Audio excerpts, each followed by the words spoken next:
¿Se ve la transparencia? ¿Se ve el power? Sí, profe. Sí, profe. Bueno, perfecto, gracias. Bueno, hoy vamos a ver sistema de crédito público para la ley 2456. La ley 2456 es una ley nacional. Entonces vamos a ver lo que es sistema de crédito público en nación. La ley 2456, recordemos, en nación, se ocupa de dos grandes temas. Se ocupa de la administración financiera, es decir, del macrosistema de administración financiera, compuesto por 6 sistemas,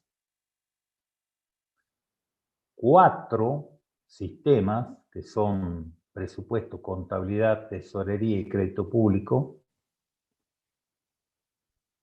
están taxativamente considerados en la ley.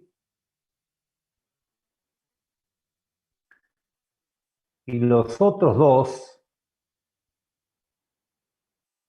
que son bienes del Estado y contrataciones, si bien forman parte del macrosistema de administración financiera, y si bien no están tratados taxativamente en la ley, sí están incluidos en las disposiciones transitorias, por cuanto las disposiciones transitorias, al derogar la vieja ley de contabilidad, excepto lo referido a bienes del Estado y contrataciones, eso significa que queda vigente lo que entonces estaba.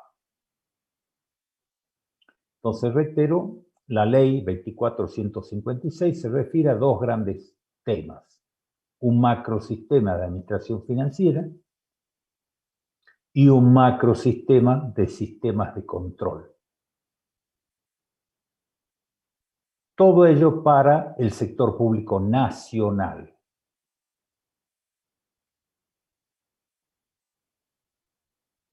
Como esta ley es de aplicación en el sector público nacional, indudablemente que en un país federal como Argentina, y concretamente en la provincia de Salta, no será aplicable. Pero es interesante, por más que en la provincia de Salta no sea aplicable, es interesante analizar los conceptos, analizar las definiciones que trae la ley 2456 en relación al crédito público. Hoy, en la clase de hoy, no es clase, es una charla, porque la verdad que pueden interrumpir cuando quieran para sacarse todas las dudas. En la reunión de hoy vamos a presentar el tema de crédito público bajo la teoría de sistema, que la teoría de sistema involucra a toda la ley 2456. Lo primero que vamos a tratar de ponernos de acuerdo es qué es crédito público, de qué vamos a hablar en la reunión de hoy. Brevemente, les anticipo que crédito tiene que ver con credere, con creer, con tener fe.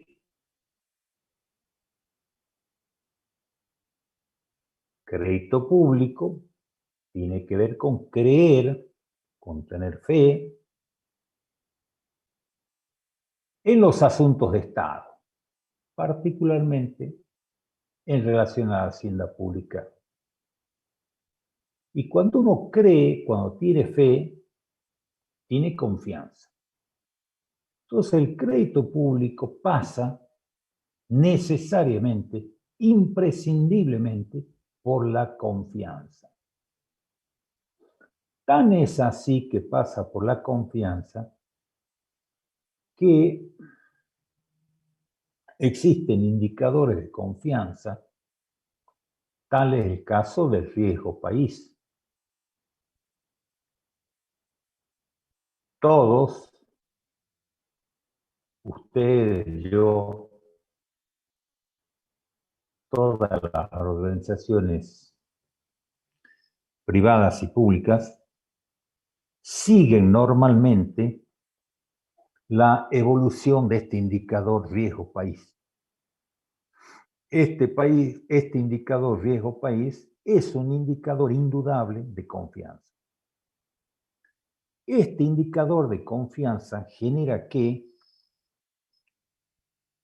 estos puntos del riesgo país influyan en la tasa y demás condiciones en las que un país va a endeudarse. Supónganse 1.400 puntos de riesgo país significan 14 puntos básicos encima de la tasa normal de endeudamiento de cualquier otro país. Entonces, cuando sube el riesgo país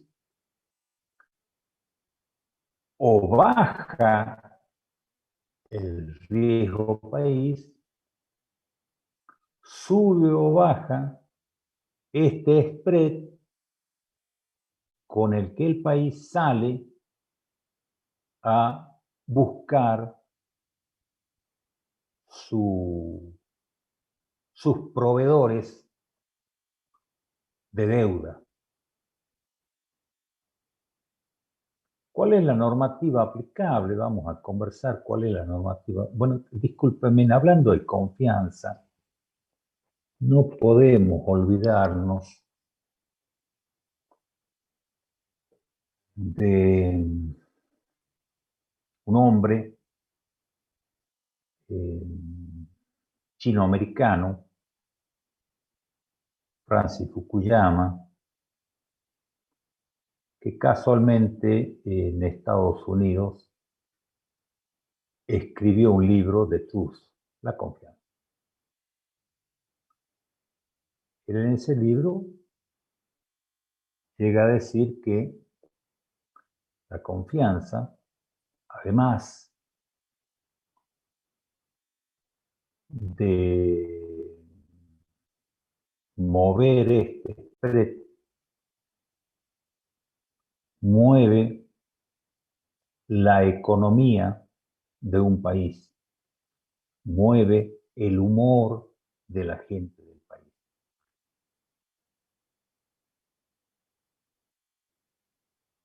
¿Cuál es la normativa aplicable al crédito público? Y en un país federal será la Constitución Nacional.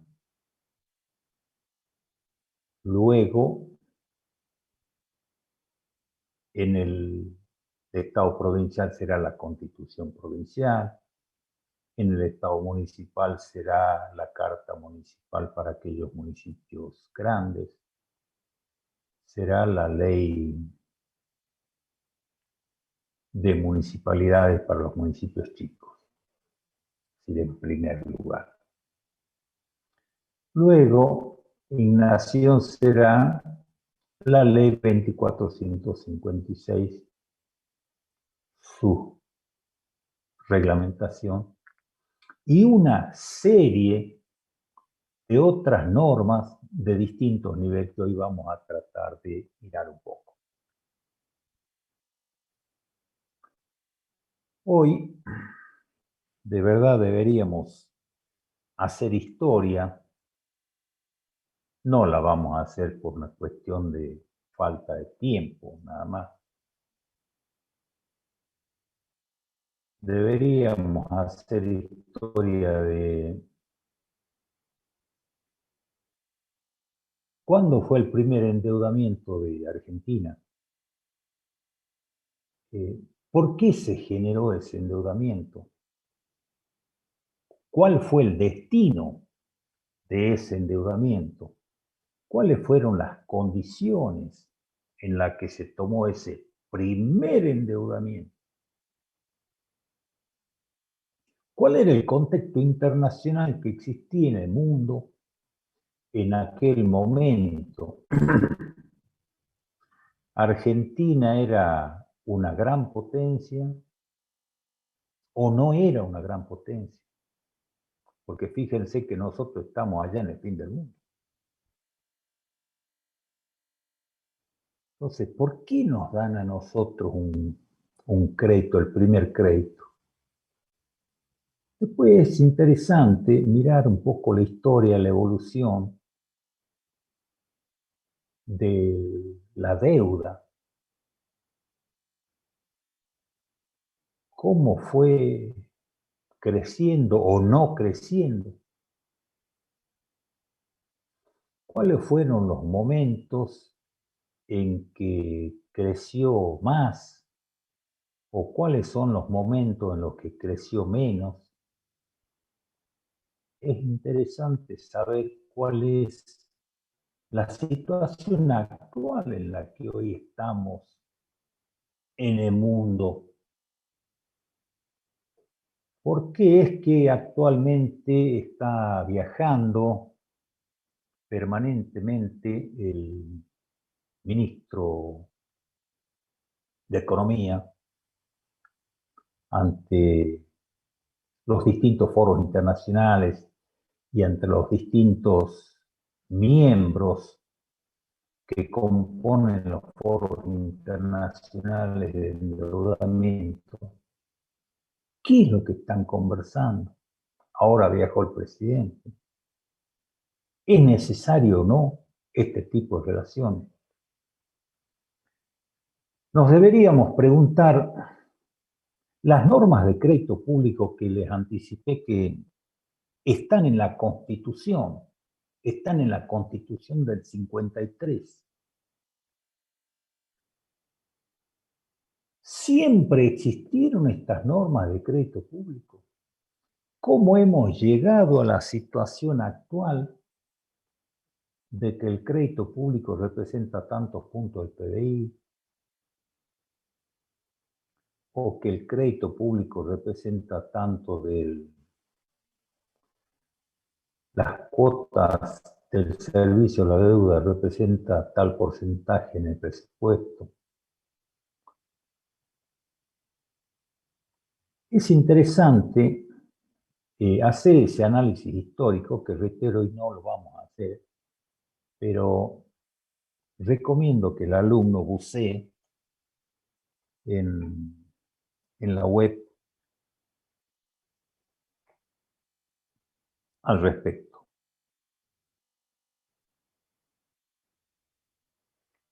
Buceando un poco en los antecedentes de la ley 2456, que es la que nos trae, la que parece ser que quita el velo de este sistema de crédito público, porque antes no existía el sistema de crédito público.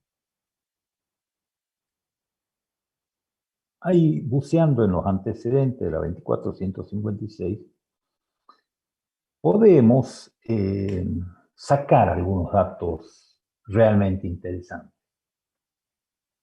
Fíjense en ustedes que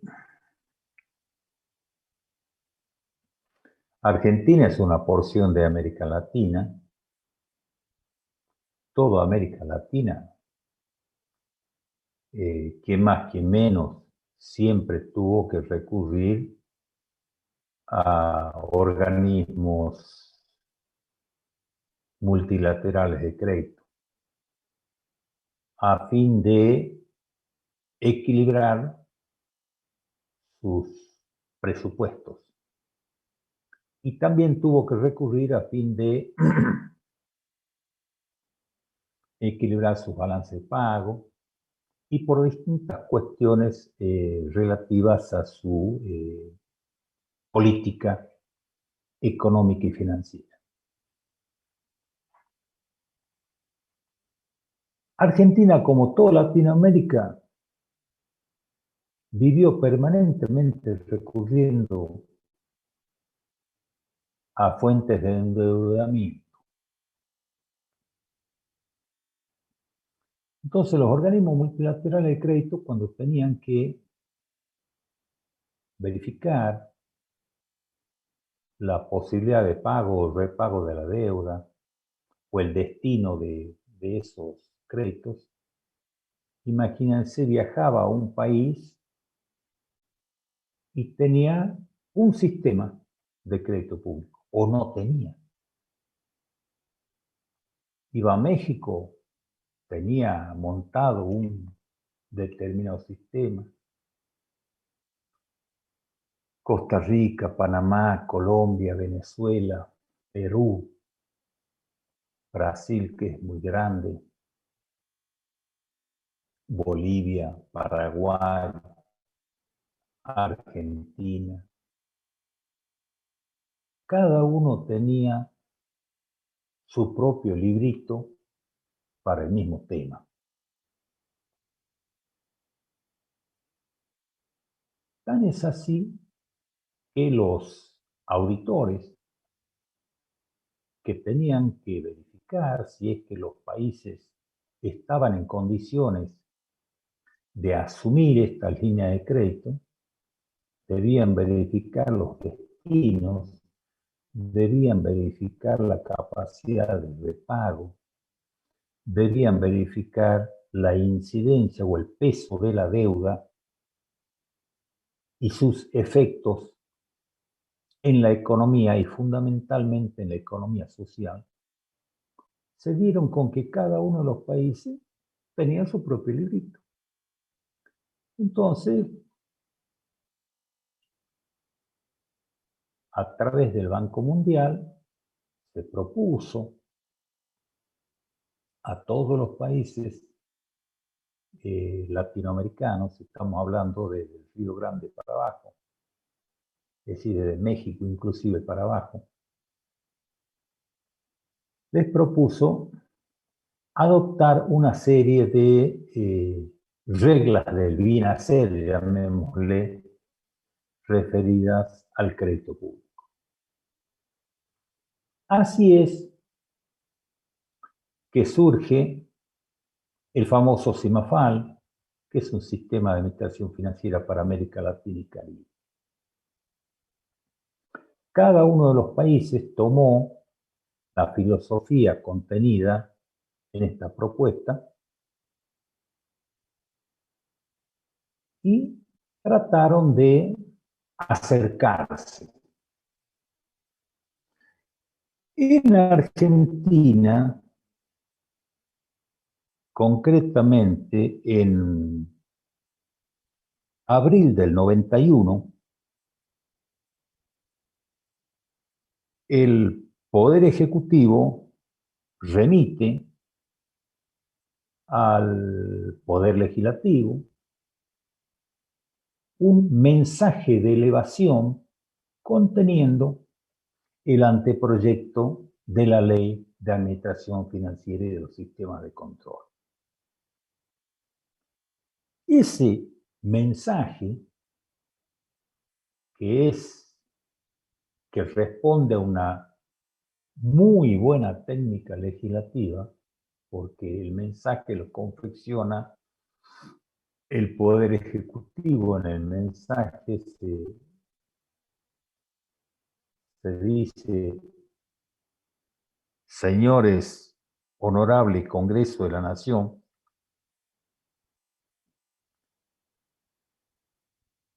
vengo a someter a su consideración el proyecto de ley de administración financiera y control. Y da las razones por las cuales el Ejecutivo entendía que debía modificarse la normativa entonces existente. Esa normativa entonces existente era la Ley de Contabilidad. Los que han comparado la Ley de Contabilidad con la Ley 24.156 en la parte de administración financiera, se habrán dado cuenta que la Ley de Contabilidad contenía normas expresas respecto de presupuesto. La 24.156 también. La Ley de Contabilidad contenía normas expresas respecto de tesorería. La Ley 24.156 también. La Ley de Contabilidad también incluía normativas respecto de lo que hoy llamamos sistema de contrataciones, sistemas de patrimonio, sistema de tesorería que ya les dije, sistema de contabilidad que ya les dije, sistema de presupuesto que ya les dije. Pero no contenía ninguna normativa especial respecto del crédito público. Entonces, el gran aporte que hace la 24.156 es agregar esta normativa expresa respecto del crédito público. Es decir, la 24.156 resalta la importancia de contener normativa específica respecto al tema. Este mensaje de elevación, reitero, de abril del 91, habla de que no existían normas sistematizadas de crédito público. Y ahora entonces, con la 24.156, se presentan estas normas sistematizadas dentro de la teoría del sistema. El mensaje de elevación entonces dice la no existencia de normas sistematizadas de crédito público y la proliferación de operaciones de endeudamiento, fundamentalmente en la década de los 70. Los que han vivido la época del 70 saben que era la década de los gobiernos de facto.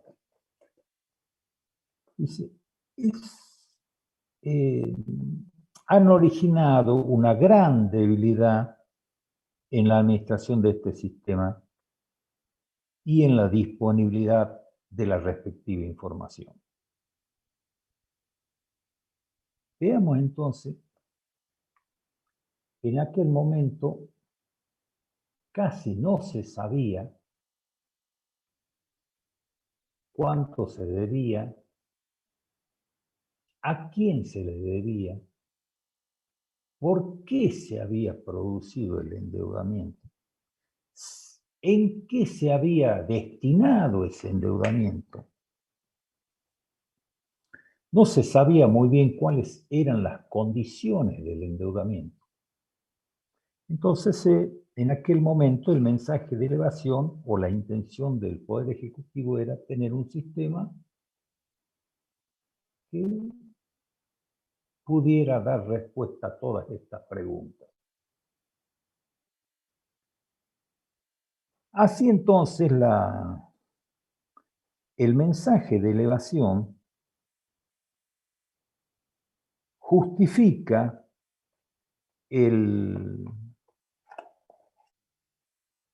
este sistema de crédito público diciendo que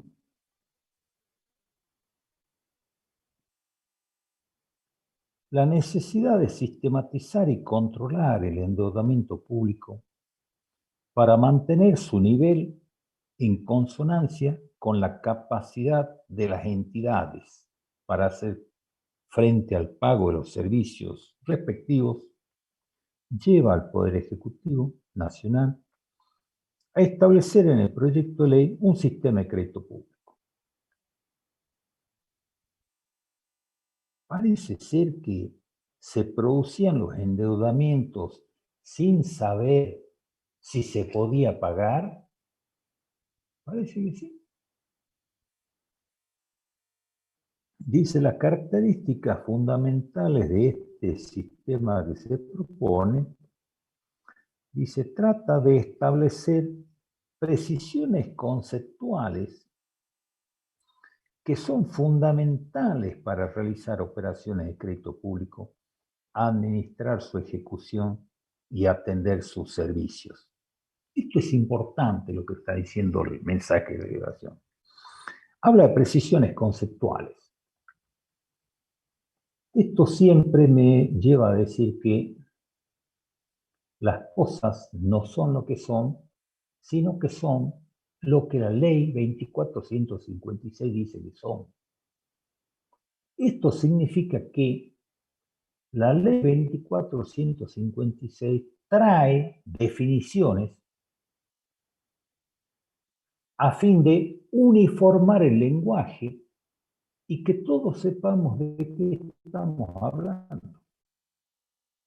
Por ejemplo, trae definiciones de qué es el crédito público,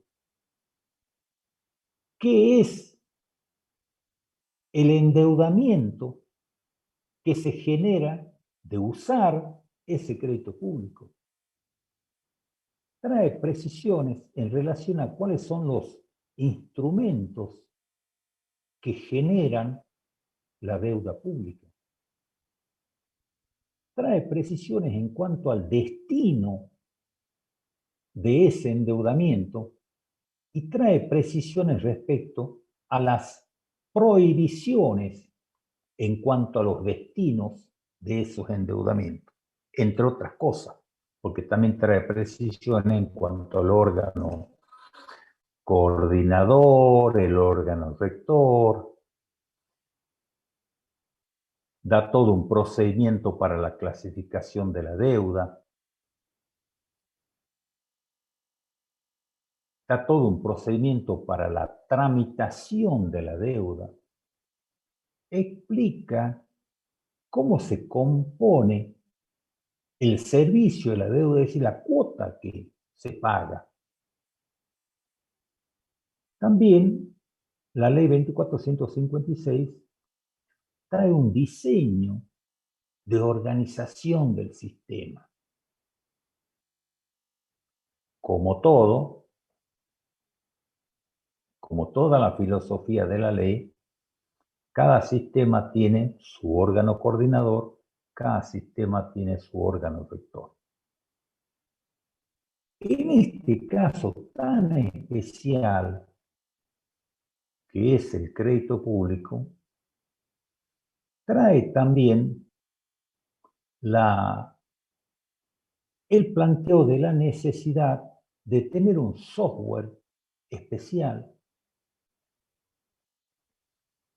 para llevar todo lo relativo al crédito público. Ese software especial es lo que se llama el SIGADE, Sistema de Administración y Gestión de la Deuda del Estado.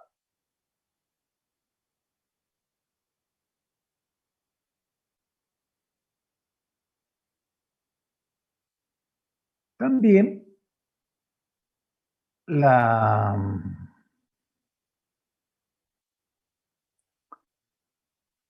ley trae entonces, reitero, una serie de precisiones en cuanto a la organización, mantiene la participación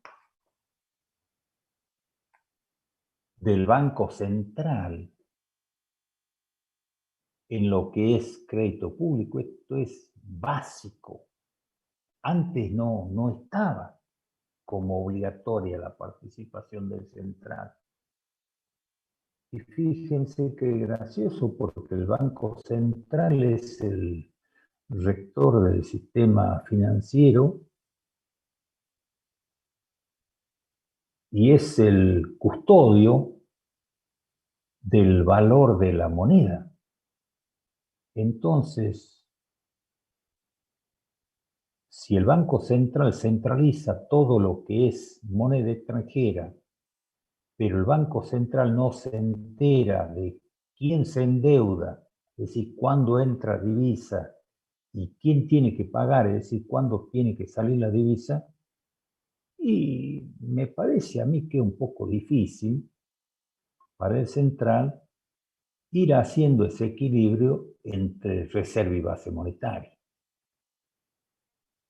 Entonces, el mensaje de elevación habla de establecer la participación del Banco Central en las operaciones que originan deuda externa. Ya vamos a ver qué es la deuda externa.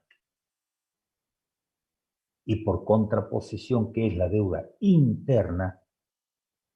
Entonces, se establece la participación del Banco Central en las operaciones que originen deuda externa, lo que asegura una coordinación entre las proyecciones del presupuesto de divisa y el servicio de deuda externa.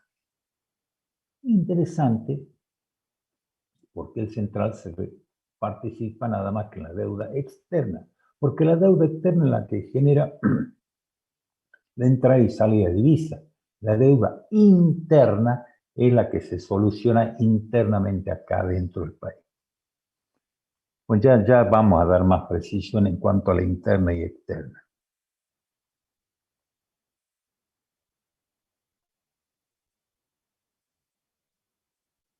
También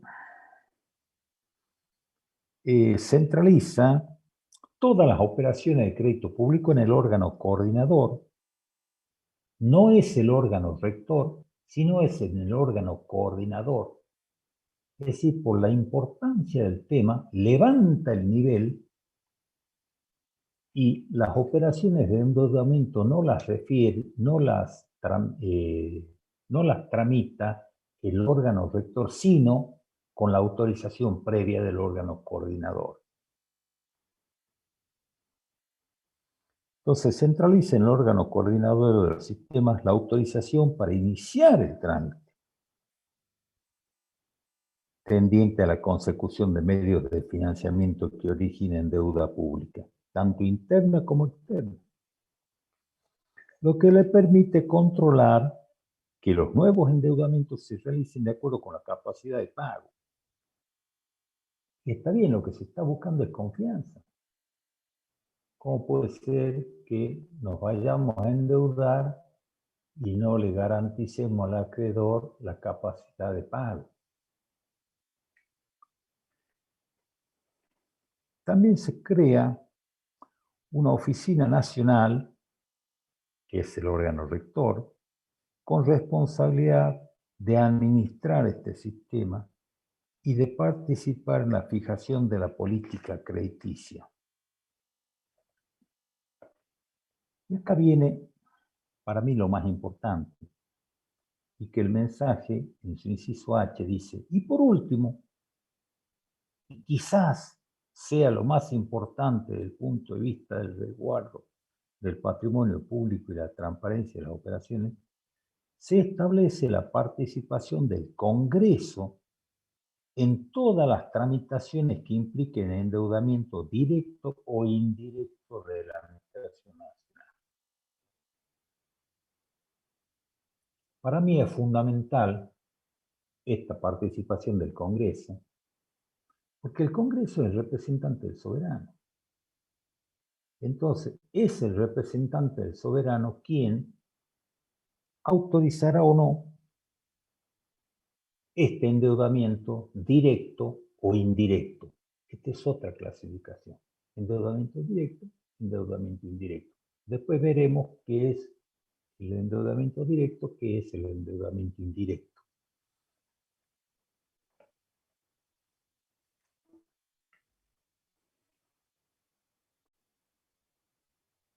Bueno, entonces, Entonces,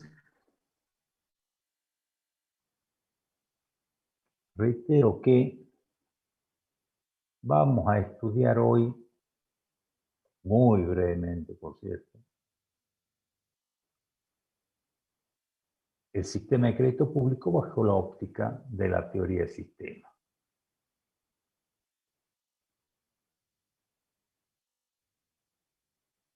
Como primera medida, la ley define que el sistema de crédito público es el conjunto de principios, normas, organismos, recursos y procedimientos administrativos que intervienen en las operaciones de crédito público que realiza el Estado. Entonces aquí la pregunta evidente es, dice, es el conjunto de principios. ¿Cuáles son los principios que rigen el sistema de crédito público? No están en la ley. Hay que leerlos despacito y los van a encontrar. Es el conjunto de principios, de normas. ¿Cuáles son las normas aplicables al crédito público? Hasta ahora hemos hablado de la Constitución y de la 2456, su reglamentación.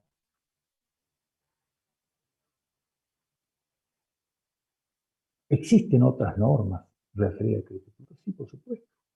Una de esas normas, y que es importantísima, es la ley de presupuesto del año.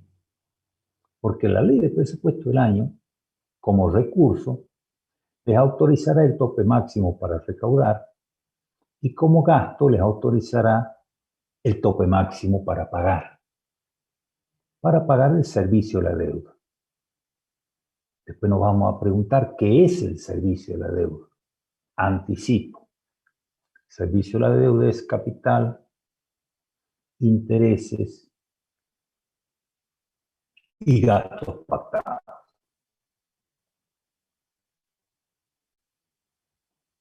Dice que es el conjunto de principios, normas, organismos. ¿Cuáles son los organismos que intervienen acá?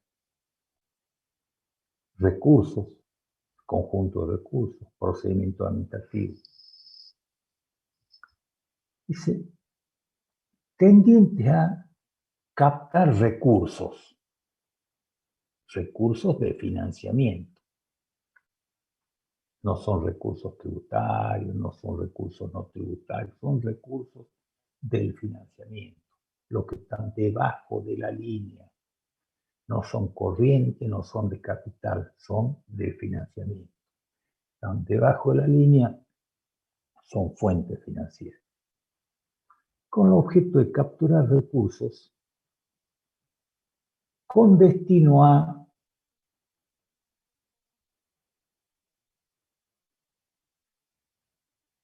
cuatro destinos taxativamente mencionados en la ley, que son inversiones reproductivas, casos de evidente necesidad nacional, para reestructurar su organización y para refinanciar sus pasivos. Entonces, ¿es posible endeudarse para cualquier cosa? No. Solamente se pueden endeudar con destino a estos cuatro taxativamente mencionados. Y después hay una prohibición, es decir, destinos prohibidos.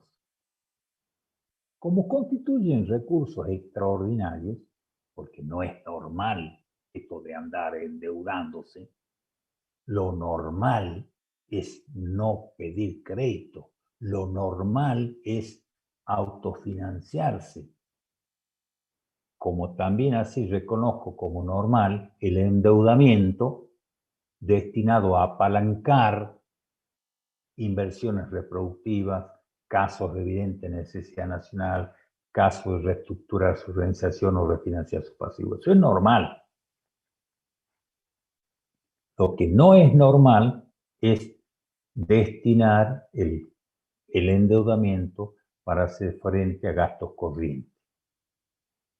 Entonces la ley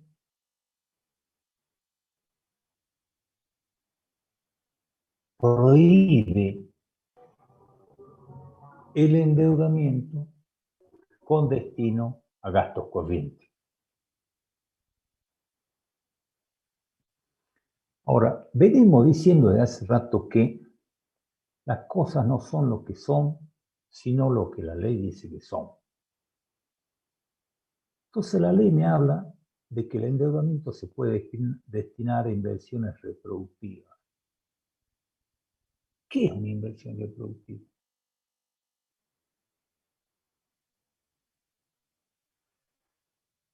Buscamos en la ley, no está. Buscamos en el decreto reglamentario, no está.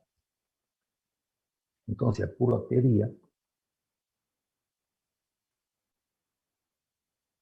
a puro tomar conceptos de la economía, tomar conceptos de la administración financiera, nos damos cuenta que las inversiones reproductivas son aquellas inversiones que producen lo suficiente como para pagar el servicio de la deuda. Es decir, producen lo suficiente como para pagar la cuota del crédito que estoy tomando. Los que han ido alguna vez a un banco a tomar un crédito, el banco les dice, explícame, ¿para qué te vas a endeudar? Tráeme un proyecto de inversión.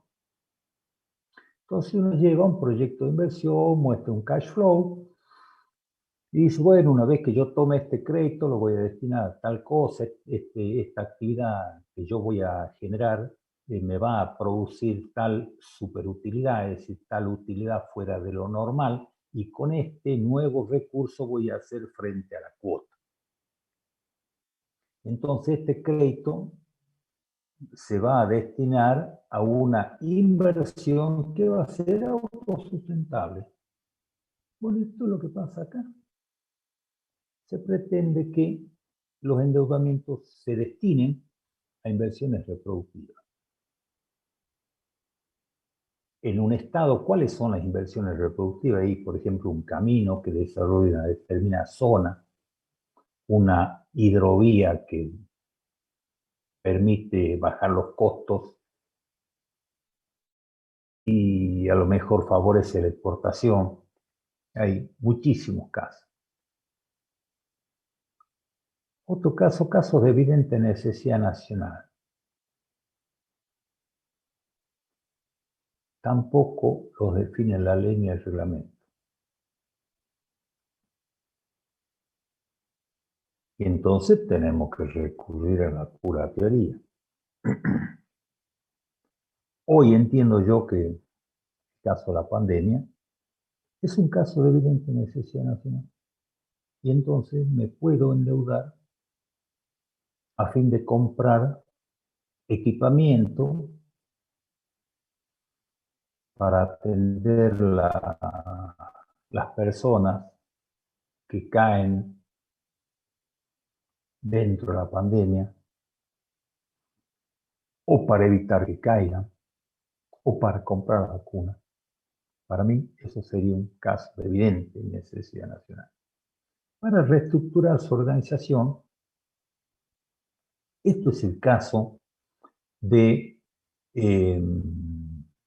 modificar las estructuras organizativas de los estados, por ejemplo, generar retiros voluntarios, generar jubilaciones anticipadas. Entonces yo podría tomar un crédito a fin de pagarle a la gente para que se retire de la administración pública, para que deje de ser empleado público y luego, con el ahorro que se produce, pagar el crédito.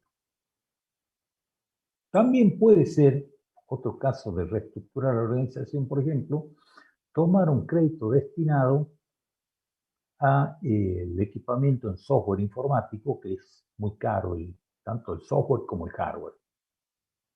Y de esa forma mejoramos la prestación del servicio público y controlamos mejor la tributación. Entonces, con el mayor recurso, podríamos pagar la cuota o refinanciar sus pasivos. Esto es evidente.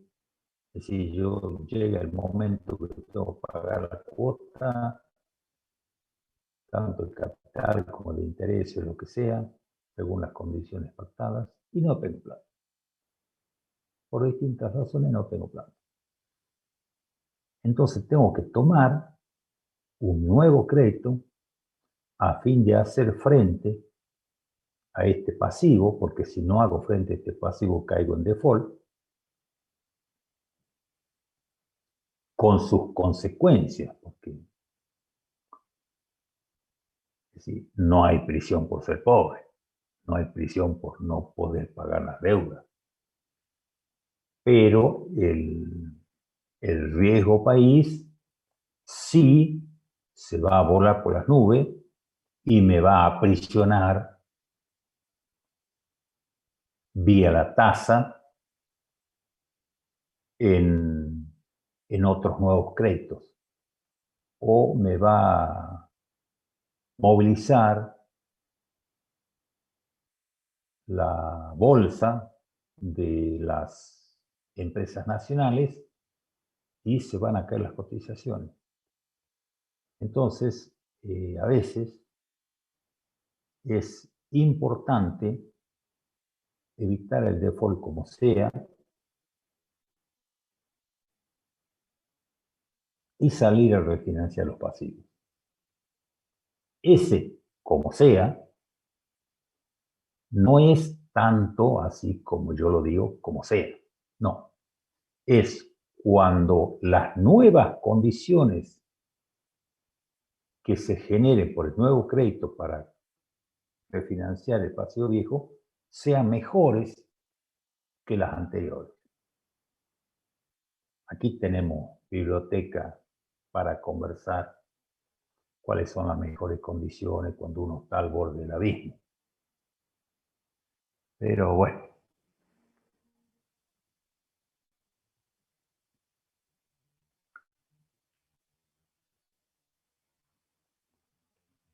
¿Cuáles son los propósitos de este sistema? Y bueno, es atender las necesidades del financiamiento, atender las necesidades en tiempo y forma, porque acordémonos que tesorería plantea a corto plazo, a veces mira un poquito a mediano plazo, y ya cuando el tiempo se alarga tiene que recurrir al crédito público que se especializa en el mediano y largo. Aunque también reconozco que a veces tiene que salir a apagar el incendio de corto plazo. Ya vamos a ver cuáles son los casos. Entonces, este sistema de crédito público tiene por objeto atender la necesidad de financiamiento, administrar adecuadamente la deuda. Es decir, es fácil, relativamente fácil endeudarse,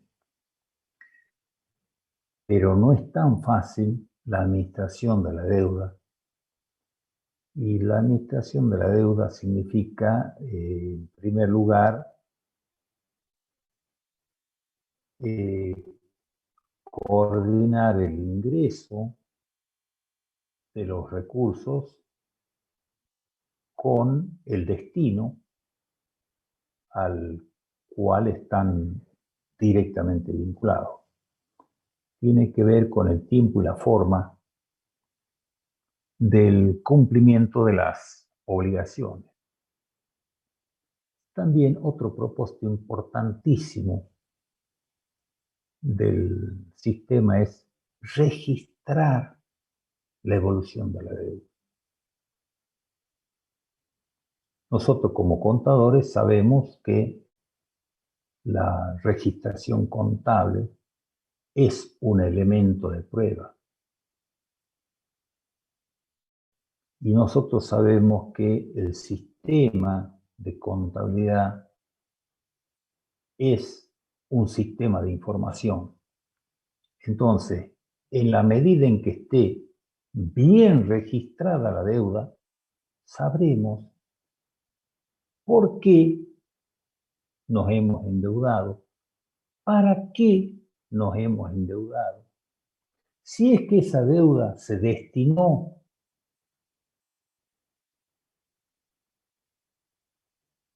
al objetivo del endeudamiento, si es que esa deuda está hoy a niveles de tasa normales e internacionales, o hay que salir a refinanciarla y buscar tasas menores, o a lo mejor buscar otro tipo de acreedor que me sustituya al viejo acreedor. Pero todas esas cuestiones no serían posibles si no está bien registrada la evolución de la deuda. Esa registración, reitero, se hace en un software especial que es el SIGADE.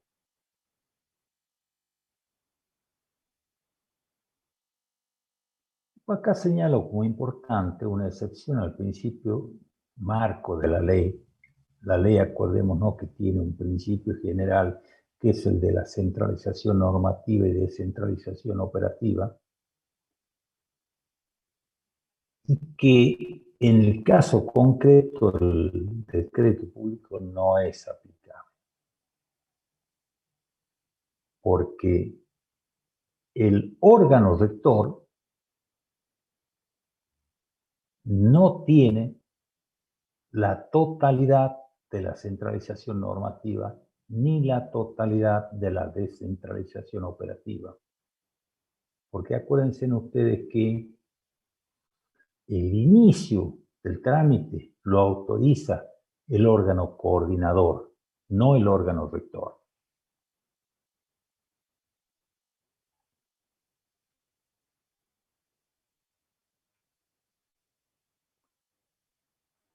Bueno, acá,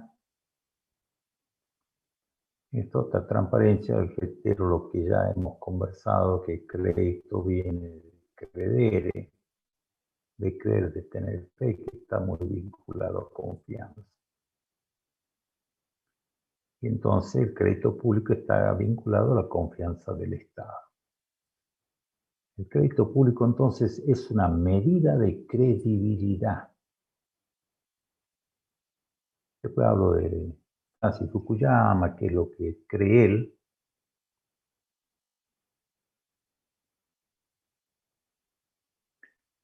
Acá en esta filmina brevemente les explico cuál es la normativa aplicable al sistema, la Constitución Nacional.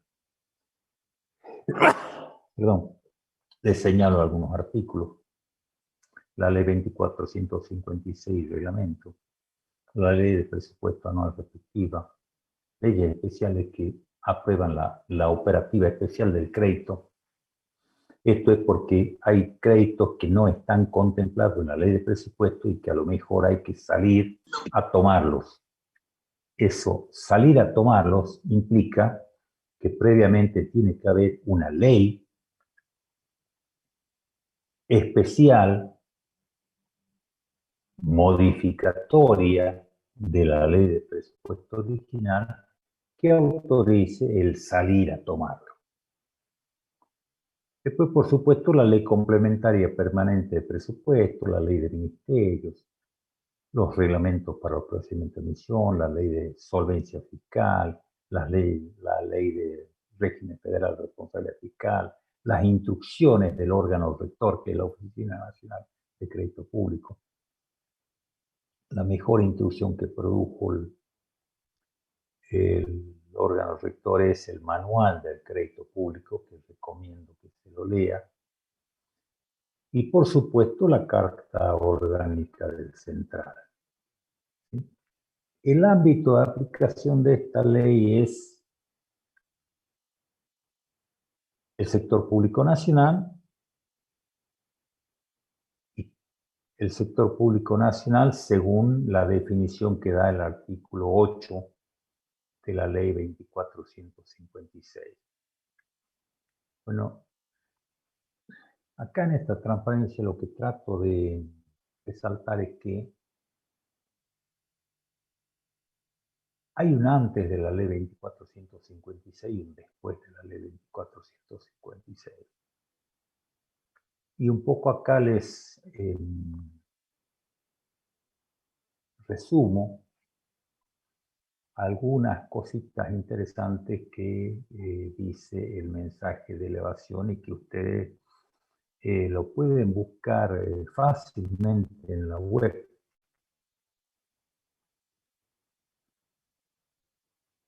Y recomiendo que se lea el mensaje de elevación. Bueno, hemos dicho que el crédito público, las cosas no son lo que son, sino que son lo que la ley dice que son. ¿Qué es el crédito público? Es la capacidad que tiene el Estado para endeudarse. No es la deuda, es la capacidad que tiene para endeudarse. Aquellos que han ido a un banco a pedir un crédito, el banco les pide dos cosas. Estado de situación patrimonial y un estado de resultado proyectado. Analizando el patrimonio y el cash flow, el banco se da cuenta de cuál es la capacidad de crédito que tiene. Entonces dice, bueno, mira, en crédito hipotecario, como vos tenés un inmueble valioso, te vamos a dar una capacidad de endeudamiento de tantos pesos. A sola firma, tantos pesos. Como sos una pyme que vende tanto, te vamos a dar tantos pesos, es decir, el tope que según el cash flow se puede pagar. Entonces, el crédito público es la capacidad para endeudarse. Es la capacidad para endeudarse con destino a estos destinos admitidos y evidentemente teniendo en cuenta estos destinos prohibidos. Una vez que se tiene esa capacidad de crédito, se hace uso de esa capacidad de crédito mediante alguno de estos instrumentos, empréstitos, letras del tesoro, préstamos, obras, servicios, consolidación, reconversión, renegociación de deuda, etc. Y entonces así se genera la deuda pública. Entonces la deuda pública surge de usar de la capacidad de crédito. Si no hay capacidad de crédito, no va a haber jamás deuda pública. Entonces, los países que no son creíbles, y es básico que no estén endeudados. No están endeudados porque nadie les quiere prestar.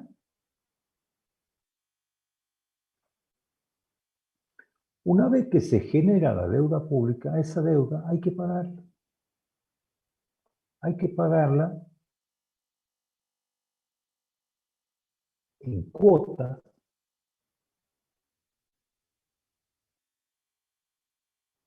según sean las condiciones pactadas, mensuales, trimestrales, semestrales, anuales, intereses mensuales, pero capitales semestrales, como sea. Depende del cash flow. Esa cuota que se paga se llama servicio de la deuda. Ese servicio de la deuda está compuesto de la parte de capital más el pago de intereses, comisiones y otros gastos pactados.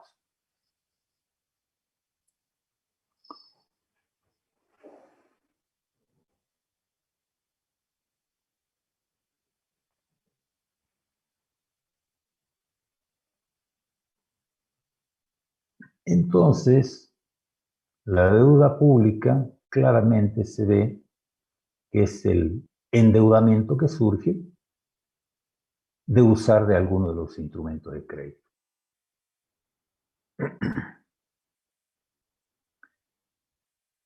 Ya habrá observado, perdón,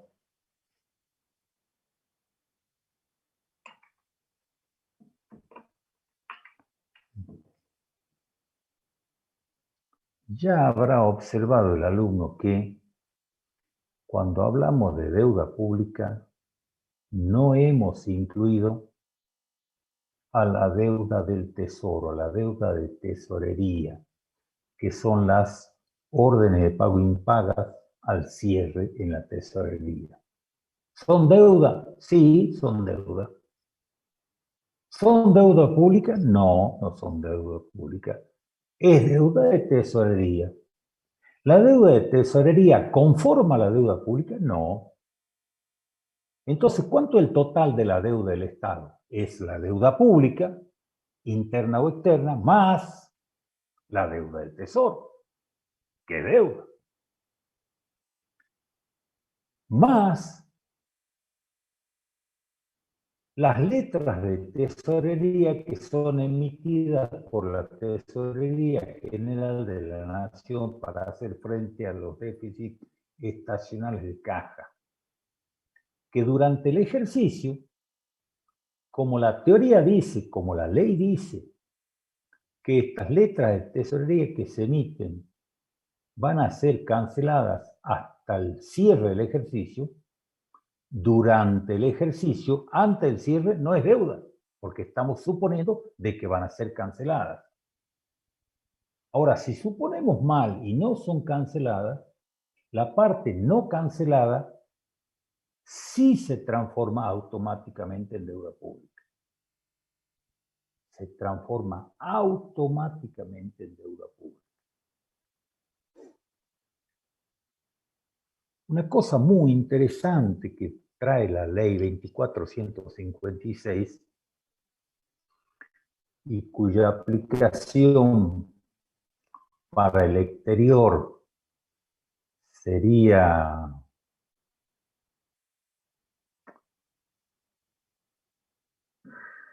muy difícil, salvo que la 2456 forme parte del contrato con el exterior, es esto que les señalo aquí como importante.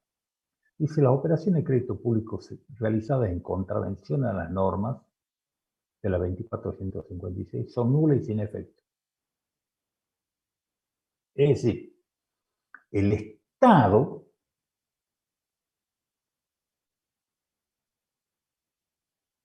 que se endeuda contraviniendo la 2456 no es deudor, independientemente de la responsabilidad personal de quien haya endeudado al Estado. Es decir, aquel funcionario público que toma deuda pública en contravención a la 2456 responde con su patrimonio.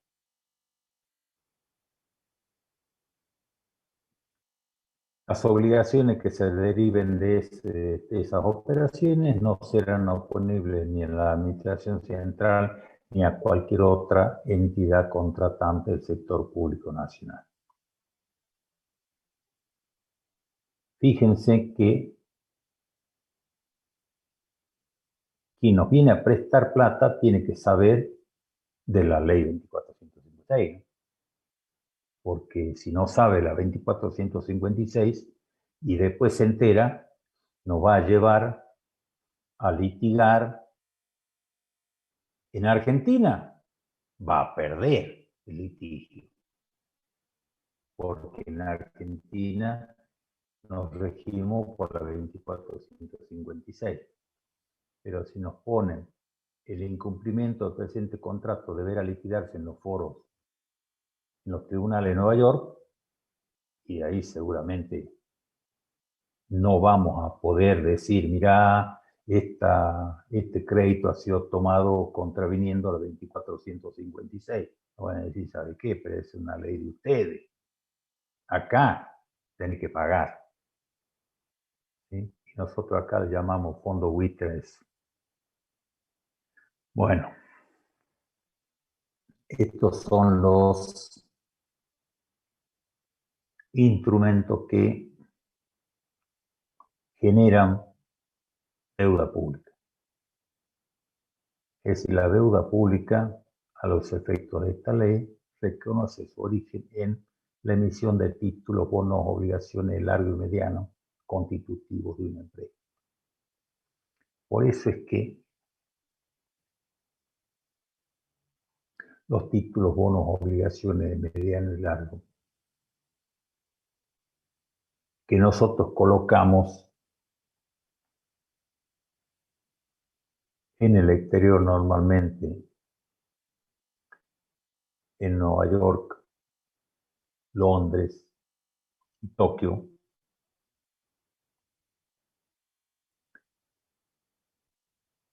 a fin de garantizar el pago y darle mayor confianza a estos títulos, bonos o obligaciones, es que a veces nos vemos en la obligación de que en el caso de incumplimiento o discusión en las cláusulas contractuales tengamos que litigar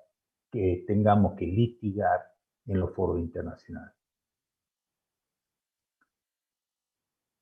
También es deuda pública la emisión y colocación de las letras cuyo vencimiento supere al ejercicio, y una vez que se ha superado el vencimiento, es decir, a partir del 1 del 1.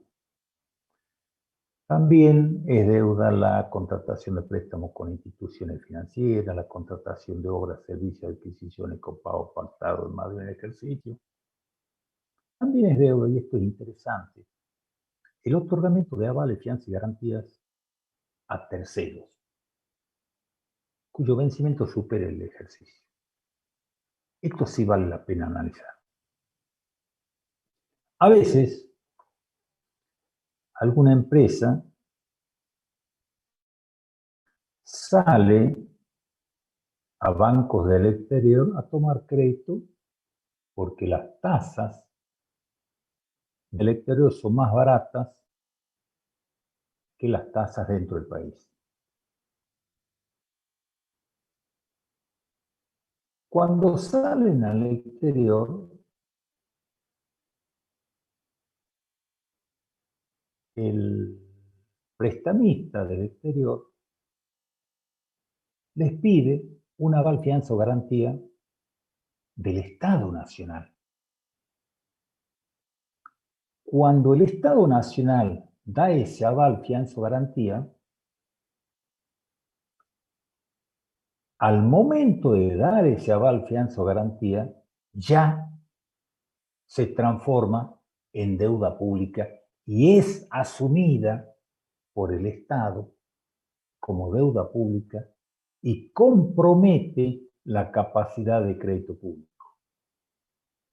No obstante que la empresa a lo mejor es muy seria y piensa pagar esa deuda. ¿Por qué hubo que poner esta cláusula? Porque acuérdense ustedes que nosotros tenemos los famosos organismos descentralizados que tienen capacidad para autofinanciarse y autoadministrar, toda esta cuestión. Y entonces salen estos organismos descentralizados a endeudarse y a lo mejor pueden no pagar, entonces les afecta la capacidad de crédito del país. O a lo mejor, como ya está afectada la capacidad de crédito del país, es posible triangular una toma de crédito internacional a través de algún organismo descentralizado y cuando ingresa la divisa, fondear el central, por un problema de política de reserva. Y también pasó, en Argentina, pasó cuando por distintas razones que no las vamos a conversar ahora, se impulsó a empresas a tomar créditos del exterior y después esas empresas no pagaron los créditos y entonces terminó pagando el país. Es decir, es lo que le llamamos la estatización de la deuda privada. El Estado la tomó como deuda pública cuando era deuda privada. Hay distintas razones por las cuales pasó. Hay algunas razones atendibles, otras no tanto.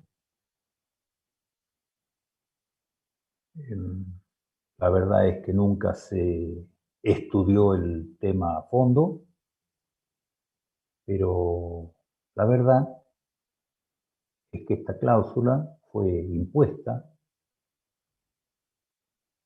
para que sea parte de la Ley 2456,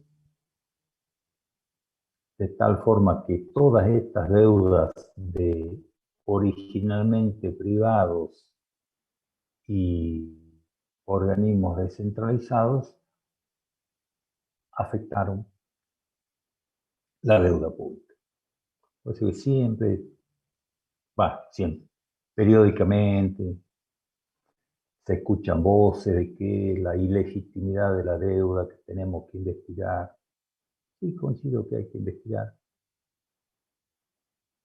pero no sé si ya pasó demasiado tiempo, los responsables están muertos.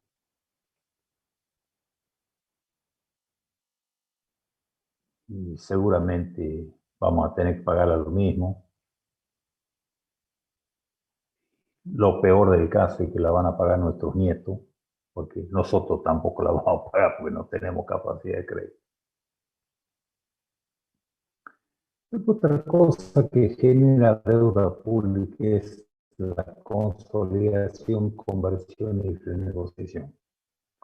Son tres cosas completamente distintas. Consolidación es cuando le debemos a dos acreedores y bueno, tomamos un acreedor nuevo a una tasa menor y le consolidamos lo que le debemos. Aquellos dos los liberamos y nos quedamos con uno solo. Conversión y cuando modificamos las condiciones pactadas.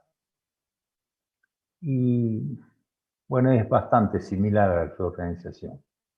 Esto está muy claramente explicado en el manual de crédito público.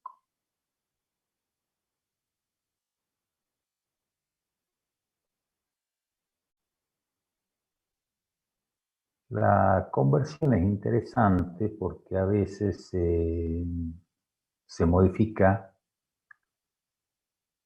el tipo de moneda o se modifica la garantía. Bueno, hay muchísimos casos. Clasificación de la deuda.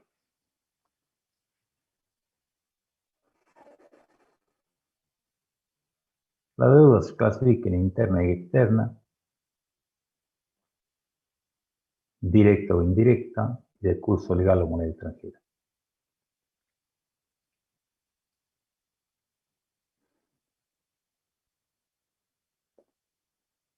Bueno, la deuda interna y deuda externa acá en Argentina es ya un lenguaje ya sabido. La directa o indirecta, acá sí quiero resaltar que es directa o indirecta de la administración central.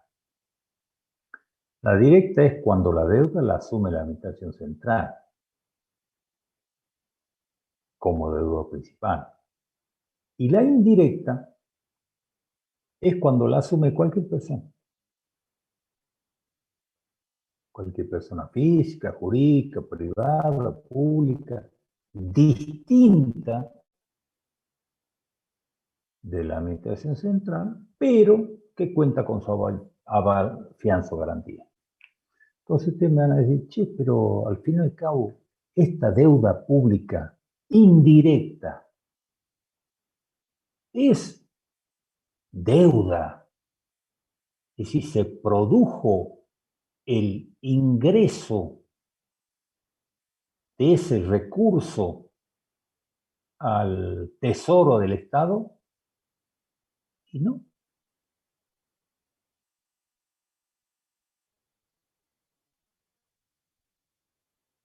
¿Y cuál es el beneficio entonces de dar este aval, fianza o garantía?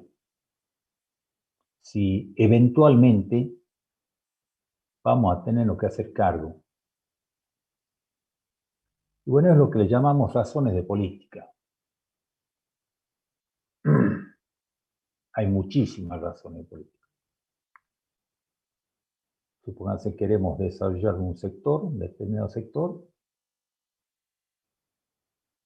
Vemos que las tasas del sistema bancario argentino son muy altas y que a lo mejor hay empresas que tienen posibilidad en el exterior, entonces, bueno, traigan la plata del exterior, inviertan acá para determinada actividad.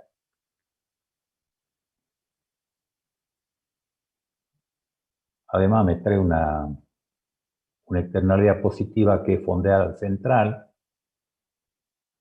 porque eso entra en divisa al país vía Banco Central. Acá dentro del país nos manejamos con pesos, no con dólares o con divisa. Así que esa divisa queda fondeada en el central y acá se liquida en pesos. Y ustedes van a decir, bueno, sí, pero hay una diferencia entre el blue y el oficial. Sí, tienen razón. Pero se liquida el oficial, porque el blue legalmente no existe. Y el mercado es muy chiquito. Después, esto de moneda legal o extranjera, la verdad que no requiere mayor análisis.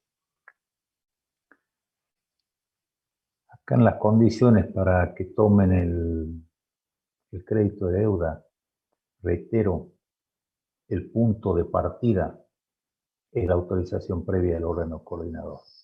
Si no tiene autorización previa del órgano coordinador, no piensen en tomar el crédito. Además, por supuesto, que como es un recurso, tiene que estar incluido dentro de la ley de presupuesto. Tiene una partida presupuestaria dentro del recurso. Y aprovecho la oportunidad para reiterar que los recursos, cuando hablamos de recursos en general, hablamos de que el importe es estimativo, excepto en los recursos que hacen al financiamiento, donde el recurso es limitativo. Es decir, nos podemos endeudar, tomar un crédito público hasta el tope de la partida presupuestaria. Entonces tiene un tope cuantitativo. También tiene un tope cualitativo, porque la ley de presupuesto o la ley especial que autorice el endeudamiento debe contener cierta información mínima, que es el tipo de deuda, además del monto, el plazo mínimo de amortización y el destino del financiamiento. Entonces, en resumen, nosotros siempre decimos que la ley de presupuesto, en lo que es gasto, tiene un doble tope, cuantitativo y cualitativo. Y en recursos decimos que la norma general dice que es estimativo, excepto en lo que es el financiamiento, que también tiene un doble tope, cuantitativo y cualitativo. Cuantitativo en cuanto a la quantum del endeudamiento y cualitativo en cuanto a las cualidades que hacen a la toma del crédito. Si va a ser deuda interna o externa, cuál va a ser el plazo mínimo de amortización y fundamentalmente cuál es el destino del financiamiento. Este trámite está contenido dentro de la ley 24.156. La misma ley 24.156, como fue promovida por organismos multilaterales de crédito, es lógico que tenga la excepción al trámite. Dice, para las operaciones de crédito público que formalice el Poder Ejecutivo Nacional con organismos financieros internacionales de los que la nación sea parte, y acá es interesantísimo porque los organismos internacionales solamente le prestan plata a las naciones que son parte. Pero bueno, aquí se deja más claro aún. Los organismos internacionales de crédito en los que la nación es parte, tipo Banco Mundial, BID, Fondo Monetario, organismos bilaterales,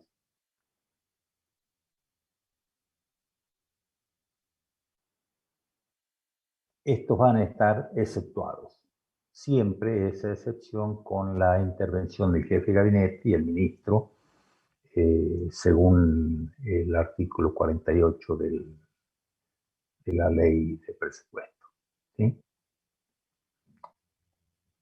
Esto es interesantísimo tenerlo siempre presente, que los organismos multilaterales de crédito le prestan plata a las naciones que son parte. Y les presta plata en función del tamaño del aporte. Es decir, Argentina es miembro del Fondo Monetario Internacional, razón por la cual el Fondo Monetario Internacional le presta plata a Argentina. ¿Por qué le presta? Porque es miembro. ¿Cuánta plata le presta? Y la plata que le presta, el cupo de crédito que le presta, tiene que ver con el aporte, con la parte que tiene Argentina en el Fondo Monetario Internacional. Y así pasa con todos los bancos. Bueno, por supuesto que en la deuda externa, como es que fuera el país genera entrada y salida de divisa, tiene que intervenir el central. En las deudas contraídas por empresas y sociedades del Estado y en general empresas públicas, son estos descentralizados que nosotros hablamos, también tienen ciertas previsiones que cumplir. ¿Sí? En las letras de tesorería, que son estas colocaciones para cubrir los déficits estacionales de caja y normalmente de corto, indudablemente que el Tesoro General, la Tesorería General puede emitir las letras hasta el límite autorizado por la ley de presupuesto y tiene que cumplir con la oportunidad, plazo y condiciones fijadas por el órgano rector. Una cosa interesante que es la renovación y extensión de avales se considera nueva operación, es decir, afectan la partida presupuestaria del recurso. Y otra cosa interesante que ya viene escrita en la ley de 2456, que es la sujeción de las operaciones de deuda pública externa al juzgamiento de la Corte Internacional de Justicia de La Haya, de TANGEC.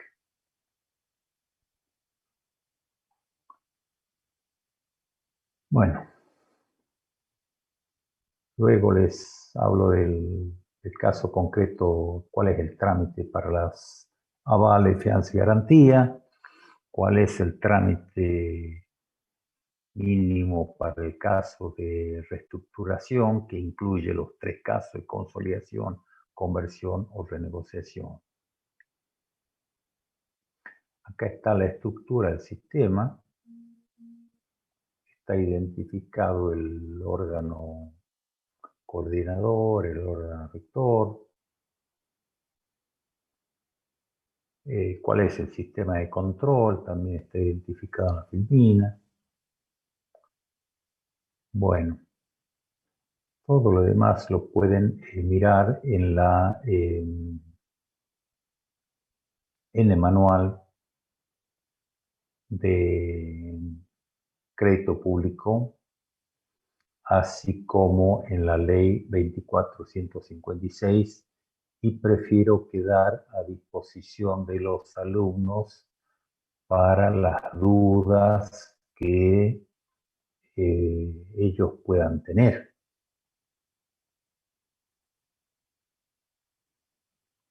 Hola, hola. ¿Hay dudas?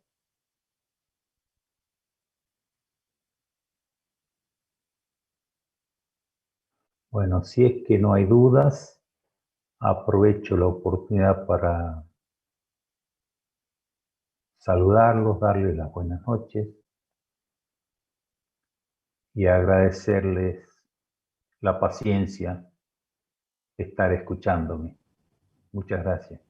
Gracias a usted, profe. Buenas noches. Gracias, profe. Buenas Gracias, noches. profe. Buenas noches. A usted, profe. Buenas noches. Hasta luego. Chao, chao. Buenas noches, hasta luego, profe. Chao, chao. Hasta luego, profe. Hasta luego.